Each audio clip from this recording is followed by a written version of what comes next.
What? What is this?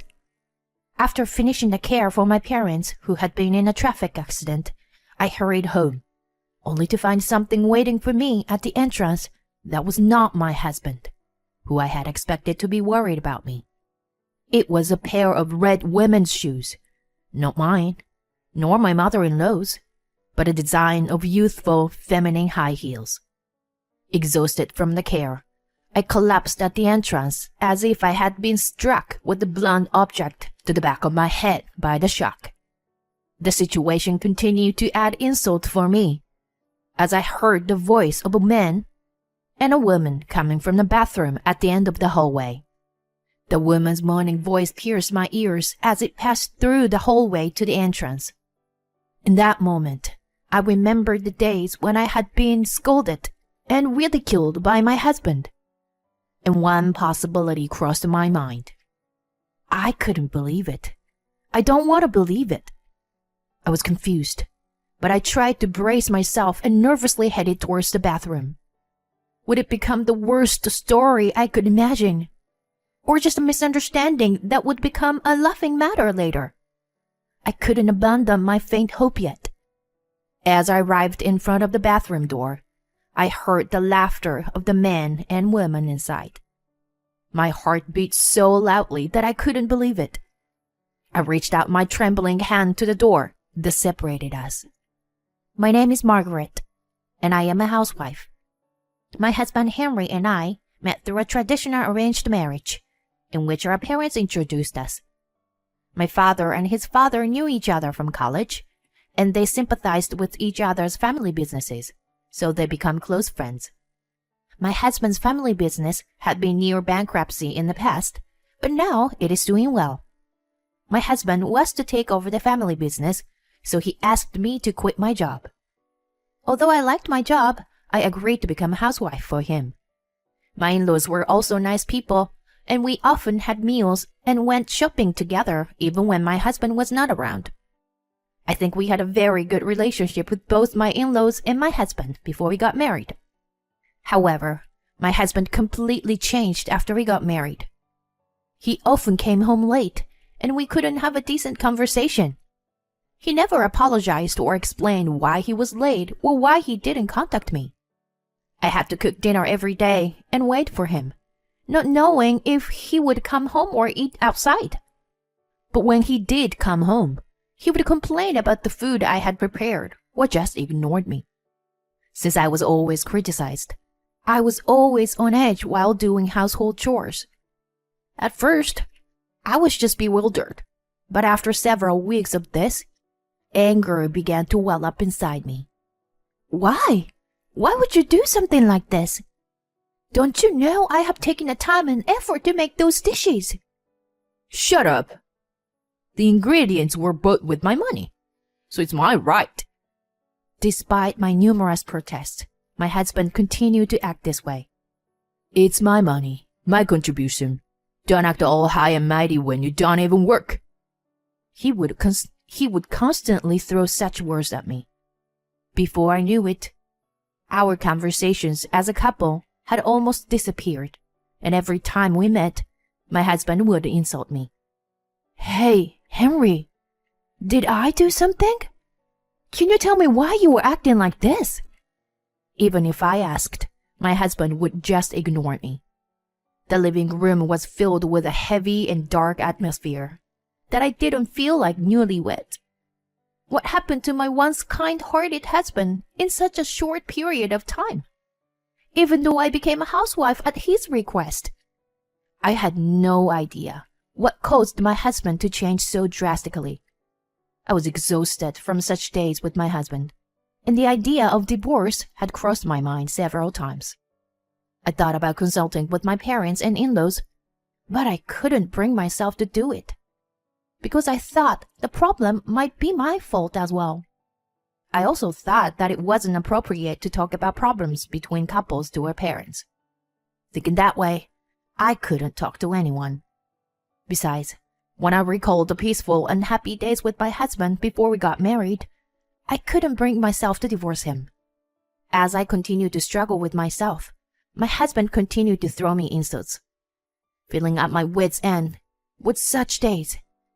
I began to only do the bare minimum of housework during the day and shut myself up in my room to avoid seeing my husband. I thought about going back to my parents' house, but since I had married late, I couldn't bring myself to embarrass my parents. Then, one day, I received a call from the hospital.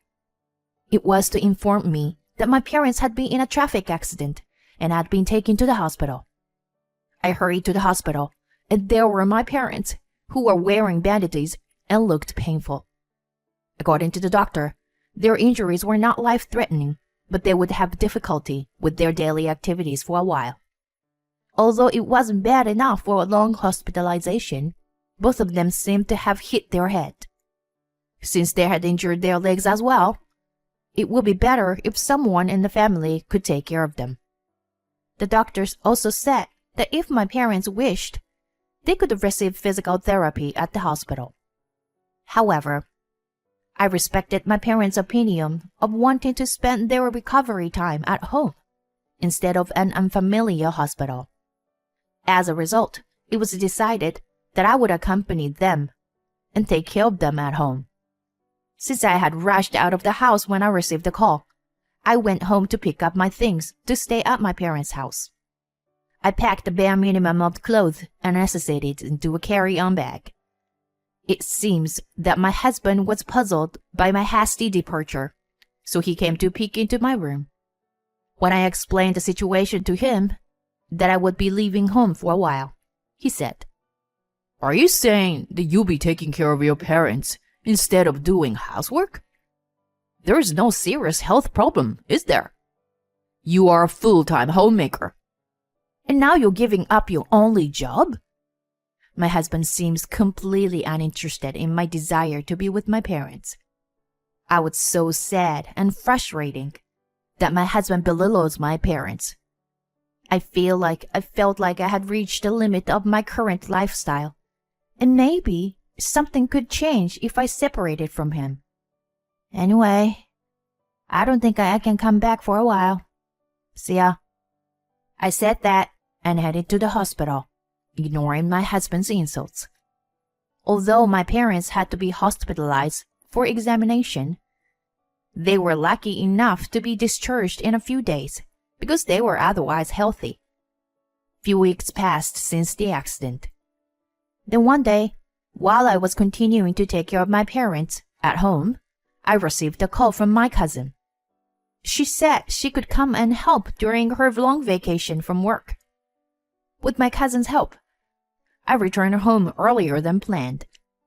Since my parents were good friends with my in-laws, it became a daily routine to report my parents' well-being to my mother-in-law while I was at my parents' house. I walked home while talking to my mother-in-law on the phone. I was a little nervous about when was the last time I had a proper conversation with my husband.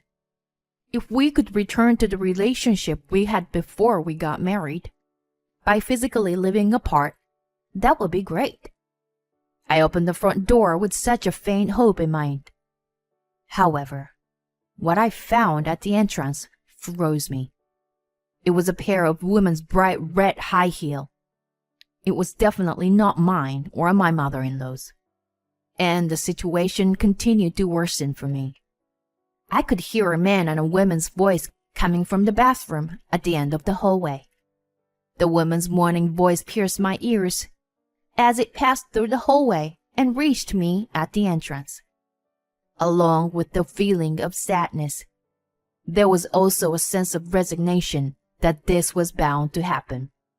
However, when I remembered the days when I was ridiculed and insulted by my husband, I couldn't help but feel angry at the current situation. I marched towards the bathroom in anger.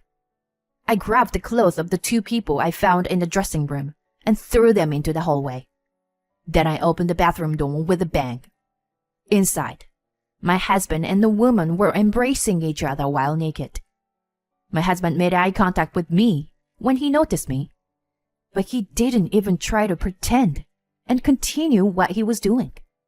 I could hear the sound of my own blood vessels bursting with anger at the sight. "What the heck are you doing?" A loud voice echoed through the bathroom, but the two were still hugging each other and grinning at me. In addition to my husband's attitude toward me since we got married, this was too much. At the moment, there was not a trace of love left in me for my husband. Unable to bear it anymore, I shouted even louder. Enough! I want a divorce right now. Then my husband just laughed and said, Divorce? You're unemployed and can't live without me. So how do you plan to survive? You're the one in trouble here. Just keep doing the housework as usual, and I'll let you stay here. But don't expect me to be your night partner. I felt my shoulders shaking with his words. Then, the woman he was having an affair with looked down on me and snickered. The two of them laughed and breathed heavily, filling the bathroom with their mockery. At that moment, someone's voice echoed through the bathroom. Do you even know what you're saying? What a stupid son you are! I can't believe it! It was my mother-in-law. She was furious.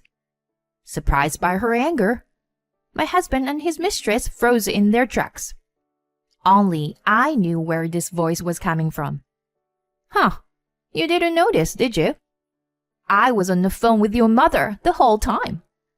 Yes, the call I made to my mother-in-law on my way back from my parents' house was still ongoing. My mother-in-law, who apparently realized that something was wrong from my voice, was scolding my husband through the screen. The sight of the two of them panicking and flustered while naked was quite comical. Having had enough, I decided to enjoy this situation to the fullest. Well, your mother may not even know what's going on, so I'm going to switch to video chat now, I said, operating my smartphone in my right hand to switch to video chat. Then I aimed the camera at my husband and his mistress and started broadcasting the whole thing. So I just got home from my parents' house.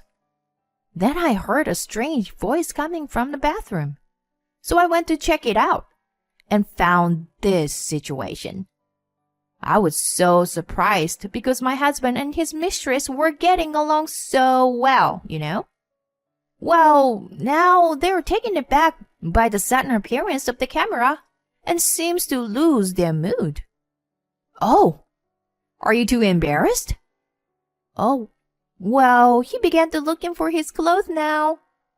But there are no clothes left in the dressing room. Where could they be? Margaret, what are you doing? Stop the camera. Do you think you can get away with this? What? You're the one who can't get away with this. Cheating is illegal in this state, you know? Don't mess with me. Haha, I think it's you who's messing around here. My husband was panicking as I spoke while suppressing my laughter, and my mother-in-law was furious at her son's misconduct. The mistress was crying and looking for her clothes in a state of confusion. My father-in-law, who apparently heard his wife scream through the call screen, also joined in and yelled at his son along with his wife. What have you done to the family who saved our company? What? Saved our company? What are you talking about, Dad? You didn't know, did you? Then I explained to my confused husband a story.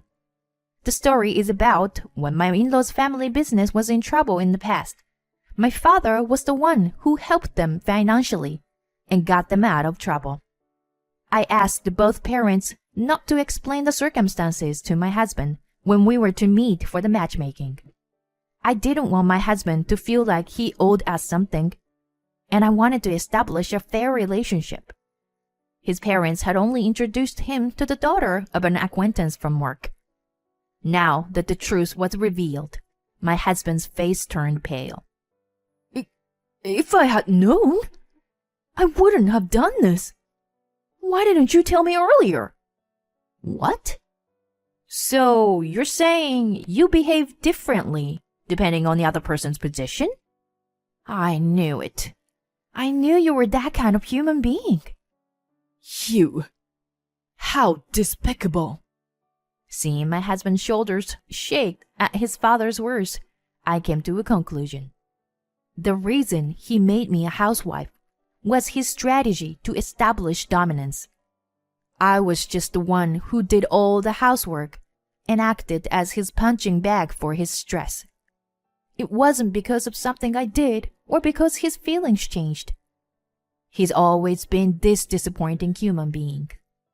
Suddenly, all the days of my patience and anger seemed foolish, and I felt like laughing. I'm glad I never told you. I'm glad I never told the truth before, because now I can see your true nature clearly. I wonder if your affair partner really thinks there's something good about a man like you? As I speak, I hold up the face of the affair partner to the camera. Then my mother-in-law yelled loudly, "You! I thought I'd seen you before. You're one of our employees, aren't you? What on earth have you two been doing together?" Then, my father-in-law's loud sigh of disappointment can be heard through the speaker, as they seem to be at their wits' end. You two. Don't think you're getting off that easy. You're going to take responsibility for this. Be prepared. While my husband drops to his knees in shock and the affair partner starts to cry, I smile and say, "So, I guess this means we're getting a divorce." Then I said to my in-laws, "I'm sorry for this. Suddenly causing you both so much trouble. I'll contact you again later to talk about this." After that, my husband and I officially got divorced. It turns out that the affair between my husband and his affair partner had been going on since before our marriage. Just a little bit of research brought forth a mountain of evidence that made my husband's foolishness pitiable. I have no intention of forgiving the affair partner who had looked down on me and laughed. I demanded compensation from both of my husband and her. Although my husband mutters excuses, there was no denying the evidence. So he signed all the divorce agreements I presented. My in-laws sided completely with me during our divorce. My husband was disowned by his family, and talk of him being their successor was abandoned, of course. I heard that the affair partner was also fired from her job. They will have a hard time scraping together the compensation for me, but that is of no concern to me. However, this incident became the trigger for my husband and his lover to break up soon after the divorce. And, as a result of my divorce from my husband, a turning point came in my life. As there was no real successor, my ex-parents-in-law approached me with a job offer. Before getting married, I had worked in the same industry and had been entrusted with the position of branch manager at a different company. My ex-parents-in-law were aware of this and seemed to think that there was no one else but me to succeed them. As I had been thinking about finding a job after the divorce, this was a very welcome offer. Although I needed some time to study and refresh my knowledge due to the gap in my employment history, they provided me with a position as assistant to the president. I'm determined to live up to their expectations. By the way, Henry contacted me for help, probably because he heard about I was to take over his family business. I have a job and can do household chores by myself, so I don't think I need to be with someone unemployed, do I? So, goodbye. I answered like that and hung up the phone. Since then, I hadn't heard from him. I ended up returning to my parents' home, and without any after effects from the accident, my parents are on the road to recovery. I continue to have a good relationship with my ex-in-laws as a business partner now. After separating from my husband, who threatened my dignity, the people who remained with me were those who treated me well. To maintain a fulfilling daily life, I vowed to cherish every day and live with the happiness I have now.